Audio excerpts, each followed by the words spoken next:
السلام علیکم ناظرین، میں ہوں ملائکہ راجپوت اور آپ دیکھ رہے ہیں CBN 24/7۔ شامل کرتے ہیں آج کی اہم خبر۔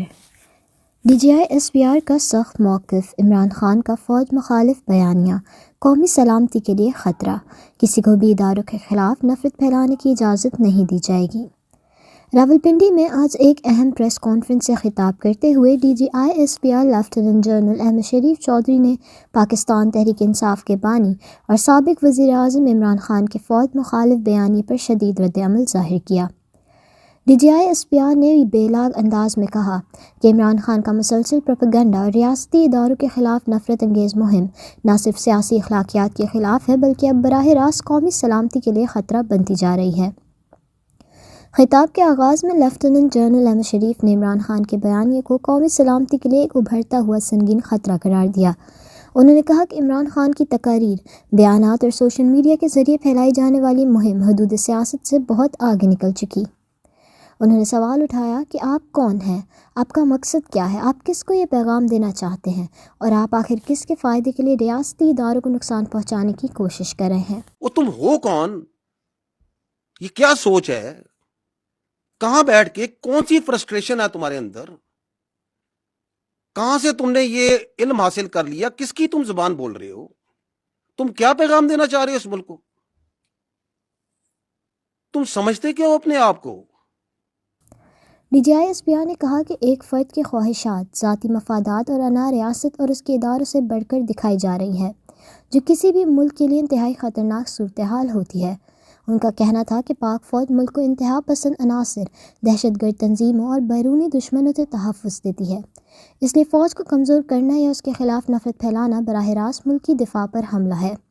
انہوں نے زور دے کر کہا، پاک فوج عوام اور انتہا پسند نظریات کے درمیان ایک مضبوط ڈھال ہے۔ جو شخص اپنی سیاست چمکانے کے لیے اسی ڈھال کو توڑنے کی کوشش کرے وہ یہ سوچے کہ وہ کس کی مدد کر رہا ہے۔ انہوں نے واضح کیا کہ موجودہ سیاسی بحران کا سب سے بڑا نقصان فوج مخالف بے بنیاد پروپیگنڈے کی صورت میں سامنے آ رہا ہے، جسے دشمن ممالک فوراً اپنے فائدے کے لیے استعمال کر رہے ہیں۔ DGI SPR نے قومی اور بین الاقوامی میڈیا کے کردار پر بھی شدید تحفظات کا اظہار کیا۔ انہوں نے کہا کہ بھارت اور افغانستان میں موجود میڈیا کے کئی ادارے مسلسل پاکستان مخالف جھوٹے بیانیے کو ہوا دے رہے ہیں اور بدقسمتی سے پاکستانی سیاسی عناصر بھی اسی مہم کا حصہ بن گئے ہیں۔ ان کا کہنا تھا کہ سوشل میڈیا پر چلنے والی کئی مہمات بھارت میں بیٹھے travels, Afghan media net works اور غیر ملکی اداروں کے ذریعے چلائی جاتی ہے اور ان کو پاکستانی سیاسی اکاؤنٹس تقویت دیتے ہیں۔ انہوں نے انکشاف کیا کہ بھاری سرمایہ کاری کے ساتھ جعلی ٹرول نیٹ ورکس چلائے جا رہے ہیں جن کا مقصد صرف فوج کی ساکھ کو نقصان پہنچانا ہے۔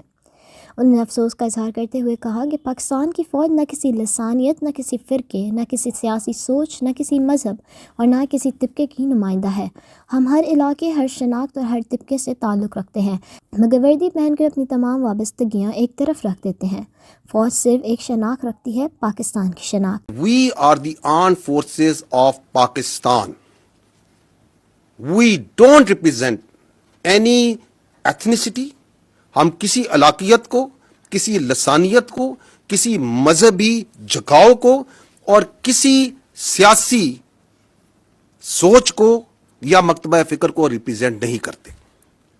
ہمیں پاکستان کے ہر علاقے کے، ہر مذہب کے، ہر مسلک کے، ہر زبان کے، ہر سیاسی سوچ کے لوگ موجود ہوتے ہیں۔ But we put that all aside once we wear this uniform. That is our pride, that is our honor. We strive, we die on daily basis, not for some zaban, some alaka, some siyasi soch. We strive and die on daily basis for the people of Pakistan, for the integrity of Pakistan. DGI SPR نے آئین کے article 17 اور 19 کا حوالہ دیتے ہوئے کہا کہ آئین آزادی اظہار دیتا ہے، مگر یہ آزادی ریاستی سلامتی، فوج کی کارکردگی، ملکی دفاع اور قومی وقار کے خلاف استعمال نہیں ہو سکتی۔ انہوں نے سوال اٹھایا کہ عمران خان سے جیل میں ملاقاتوں کا مقصد کیا ہے اور کون سی قانونی یا آئینی شق اس بات کی اجازت دیتی ہے کہ ایک سزا یافتہ شخص ان ملاقاتوں کو فوج مخالف بیانیہ پھیلانے کے لیے استعمال کرے۔ انہوں نے کہا کیا پاکستان میں ایسی کوئی سیاست موجود ہے جو قومی سلامتی کو داؤ پر لگا کر ووٹ لینے کا حق دیتی ہو؟ کیا آئین کی کوئی دفعہ یہ اجازت دیتی ہے کہ ملک کے دفاع کرنے والے اداروں کے خلاف مسلسل مہم چلائی جائے؟ مئی 9 کے واقعات پر بات کرتے ہوئے DGISPR نے واضح کیا کہ تمام کیسز سول عدالتوں میں زیر سماعت ہیں اور فوج کا ان مقدمات کے قانونی طریقہ کار سے کوئی تعلق نہیں۔